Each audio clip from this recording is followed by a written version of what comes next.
Vettangudi team pass தேன் எடுக்க வந்துட்டோம் பாருங்கள். பெரிய மலை தேன் கூட கலைக்க போகிறோம். இப்போ என்னென்னா மலை தேன் கருவ மரத்தில் தான் இருக்குது. இப்போ அந்த தேன் பக்கத்தில் ஒரு தேன் கூட வேறு இருக்குது. சின்னது கூட பக்கத்தில் சிறு தேன் கொம்பு தேன் கூட ஒன்று இருக்குது.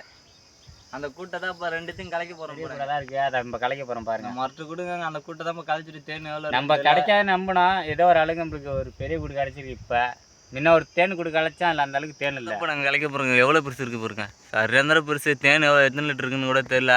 நான் பூச்செல்லாம் கலையுது வர இவ்வளோ கிட்ட கொண்டு போய் காட்டுறோம் பாருங்க. பாருங்க எந்த தேன் தேடிட்டு வந்தோம், ஒன்றும் கிடைக்கல. ஒரு மலை தேன் வந்து இப்போ கிடச்சிச்சு. நாங்கள்லாம் பசங்களாம் எல்லாம் வந்தோம். வந்துட்டு அதோட எல்லாம் டயர்டாகி எல்லாம் உட்காந்துருக்கோம். பாருங்கள் இந்த அளவுக்கு பெருசாக இருக்குண்ணே தேன். பாருங்கள் சரி, அந்த கருவாட்டுக்குள்ளே தான் இந்த தேன் இருக்குது, மலை தேன். நாங்கள் அதை தான் எடுக்க வந்தோம். ஃபுல்லாகவே கருவாடு தான். வெறும் கருவாடு. அந்த கருவாட்டில் தான் பெரிய மலை தேன் வச்சுருக்கேன். நான் இதை எடுக்க தான் வந்தோம். நல்லா பசங்களாம் எல்லாம் உட்காந்துருக்கோம். இன்னும் புகை போடுறதுக்காக போயிருக்காப்புல பசங்க. அதனால தான் வெயிட் பண்ணிகிட்டு இருக்கோம். பாருங்கள் புகையை போட்டு தான் எடுக்க போகிறோம். இப்போ பாருங்கள் தேன் எடுத்துகிட்ருக்கோம், புகை போட்டுட்ருக்கோம். இப்போ தான் பார்ப்போம். பாருங்கள் எந்த அளவுக்கு இருக்குன்னு பாருங்கள். அந்த புகை போட்டுட்ருக்கோம். பக்கத்தில் போக முடியாது. வெறும் முள்ளுக்காடாக இருக்குது. ஃபஸ்ட்டு கொசுலாம் விரட்டி விட்டு அதுக்கப்புறம் போய் பக்கத்தில் ஏறி எடுப்போம். பாதி இடம் தெரியுது, உங்களுக்கு தெரியுதா தெரியல. இன்னும் கொசு பாதி கிளம்பல. நாங்கள் அதை தான் இப்போ காலி பண்ணிகிட்ருக்கோம். வெறும் முள் மரமாக இருக்குது. அதனால் பசங்களுக்கு லைட்டாக கழிச்சிட்டு தான் மேலே ஏறணும். அதான் ஏறிட்டுருக்காங்க. மேலே ஒரு ஆள் ஏறியாச்சு. கீழேருந்து ஒரு ஆள் புகை பிடிச்சிட்ருக்கேன். மேலே ஏறியாவது முள்ளுக்காடு தான். அதில் தான் நாங்கள் எடுக்க போகிறோம். இன்னும் பாதி இடம் தான் இருக்குது. அதான் எடுக்க போகிறோம். பாருங்கள் புகை போட்டு பாதி எடுத்தாச்சு. பாருங்கள் கொசை தள்ளி விட்டாச்சு. கொஞ்சம் தேன் தான் கிடச்சிருக்கு. அவ்வளோ பெரிய அடைக்கி ஓரளவுக்கு தான் கிடைக்கிது. அதான் நாங்கள் எடுத்துகிட்ருக்கோம் புகை வச்சு. சவுண்டை பாருங்கள் எப்படி கேட்குதுன்னு.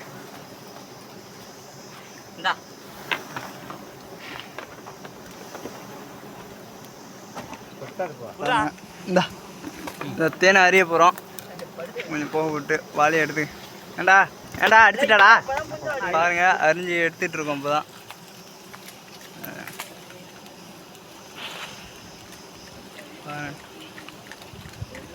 பார்த்து விழுந்துட போதுரா.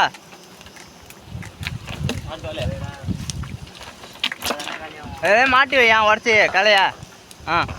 அதை மாட்டி வர சத்தார வச்சு தரன்னு அரிடா.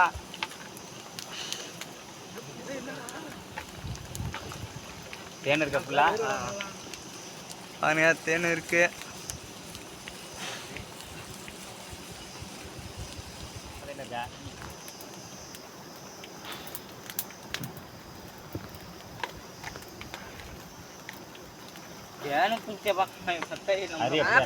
அப்புறம் என்னடா சேர்த்து கொடுங்க. அவ்வளோதான் அரி அப்படியே பொறுமையா அரி.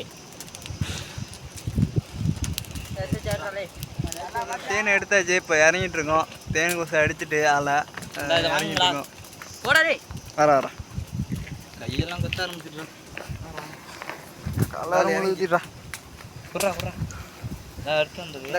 பெரிய இடம் தான். நாங்கள் அதான் எடுத்தோம். பாருங்க இறஞ்சாவது பாப்போம். கிட்ட கொத்து வாங்கி கைக்கெல்லாம் பாருங்க எவ்வளோ தேனே. ஒரு வாலி கிடச்சிருக்கு நமக்கு தேன் அந்த ஒரே அடையில். சரிநேந்திரா வேட்டைங்க இன்றைக்கி. கையை தான் பயங்கரமாக வலிக்குது. கையெல்லாம் கொத்திடுச்சு. இது கொத்துனா ஒன்றும் பண்ணாது, வீக்கம் தான் கொடுக்கும். அதுக்கு மருந்து எதுவும் தடவை 3 நாள் கழிச்சு அதாவே இதாகினா ரொம்ப நிறைய கொசு அடிச்சதுன்னா ஜிஹெச்சி தான் போகணும். போய்ட்டு ஊசி போட்டுங்க. பாருங்க எந்த அளவுக்கு தேன் ஃபுல்லாக தேன் தான். கையில் எவ்வளோ கொசு உக்காருன்னு மட்டும் பாருங்க. கொசு உக்காரு தானே பாருங்க. தேன் எந்த அளவுக்கு தேன் இருக்குன்னு பாருங்க. கிளம்ப போகிறோம். எப்படியும் தேன் அடையெல்லாம் சேர்த்தா ஒரு போயிட்டு வந்துச்சு. அதை வெடிக்கட்டை விட 6 வழி ஏதோ வரும். அவ்வளோதான்.